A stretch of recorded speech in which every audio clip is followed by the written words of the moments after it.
நாம எப்பவுமே ஒரு பெரிய கம்பெனியோட கதையை கேட்டா அவங்க எதையாவது புதுசா கண்டுபிடிச்சிருப்பாங்க இல்ல உருவாக்கியிருப்பாங்கன்னு தான் நினைப்போம். ஆனா இப்போ நாம பார்க்க போற கதை கொஞ்சம் வித்தியாசமானது. ஒரு பேரரசை உருவாக்குறதுக்கு முதல்ல எதையோ ஒன்ன அழிக்க வேண்டியிருந்தது.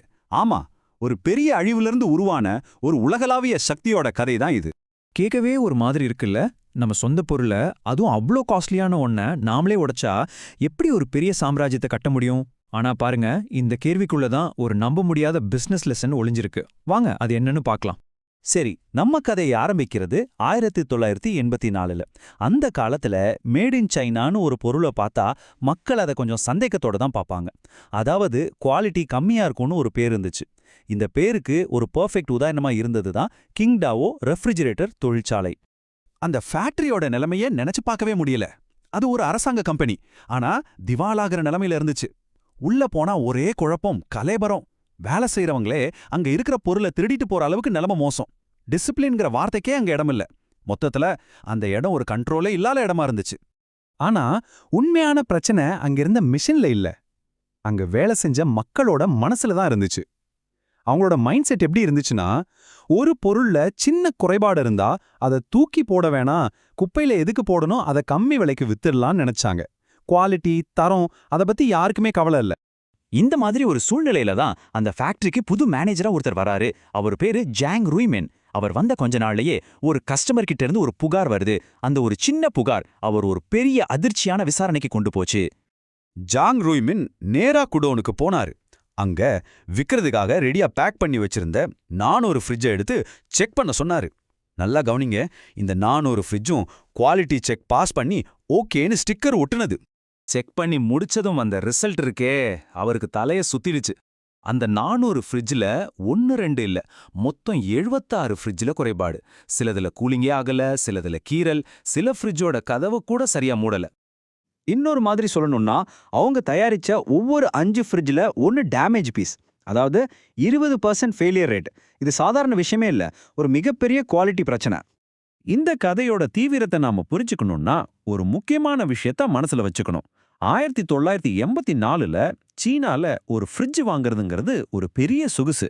அதோட விலை எவ்வளோ தெரியுமா? ஒரு சாதாரண தொழிலாளி கிட்டத்தட்ட 2 வருஷம் சம்பாதிக்கிற காசு. அப்போதான் ஜாங் ரூய்மன் ஒன்ன புரிஞ்சுக்கிட்டாரு. இங்க வெறும் மெஷினை சரி பண்ணா பத்தாது, இந்த கம்பெனியோட மொத்த கல்ச்சரையே மாத்தணும். அதுக்கு எல்லார் மனசுலயும் ஆணி அடிச்ச மாதிரி பதியற ஒரு சக்தி வாய்ந்த செயல் தேவைப்பட்டது. இப்பதான் கதையோட டேர்னிங் பாயிண்ட்டுக்கு வரும். அந்த 76 குறைபாடுள்ள விலை உயர்ந்த ஃப்ரிட்ஜையும் ஃபேக்டரியோட நடுவுல கொண்டு வந்து நிறுத்துனாங்க, எல்லா தொழிலாளர்களும் பார்க்குற மாதிரி. அடுத்து என்ன நடக்க போகுதுன்னு யாருக்குமே தெரியல. எல்லா தொழிலாளர்களையும் அங்க கூட சொன்னாங்க. ஒரு விதமான அமைதி, ஆனா அதுக்குள்ள ஒரு பெரிய பதட்டம். அப்போ ஜாங் அந்த அதிர்ச்சியான கட்டளையே போட்டாரு. எல்லாத்தையும் உடைச்சு நொறுக்குங்க. அங்க இருந்தவங்களுக்கு தூக்கி வாரி போட்டுச்சு. 2 வருஷ சம்பளத்துக்கு சமமான ஒரு பொருளை எப்படி உடைக்கிறதுன்னு எல்லாரும் தயங்கி நின்னாங்க.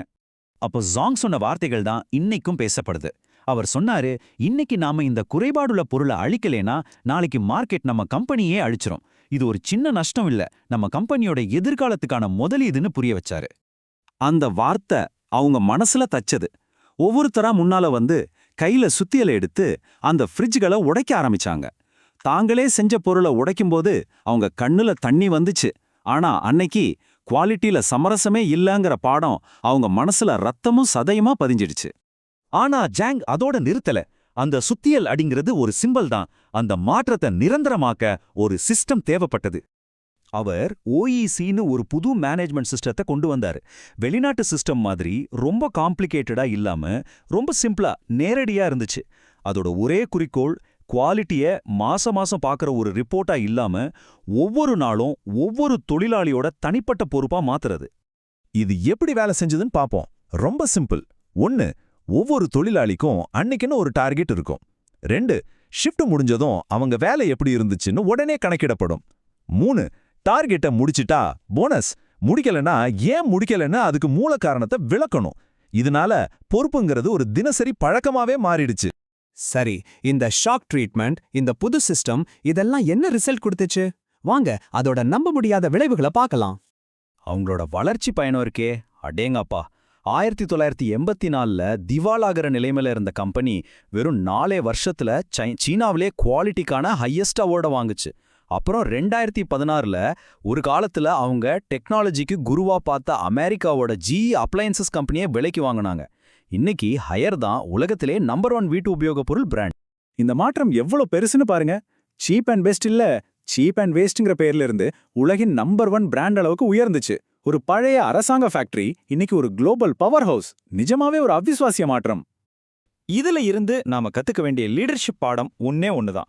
ஒரு உண்மையான மாற்றத்தை கொண்டு வரணும்னா சில சமயம் பழையதை மொத்தமா உடைச்செறியணும். புதுசா ஒரு ரூல் புக் போடுறது மட்டும் பத்தாது. அந்த பழைய துருப்பிடிச்ச மனப்பான்மையை நொறுக்கணும். சரி, கடைசியா உங்களுக்கு ஒரு கேள்வி. இந்த சக்தி வாய்ந்த பாடத்தை நம்ம வாழ்க்கையில எப்படி பயன்படுத்தலாம்?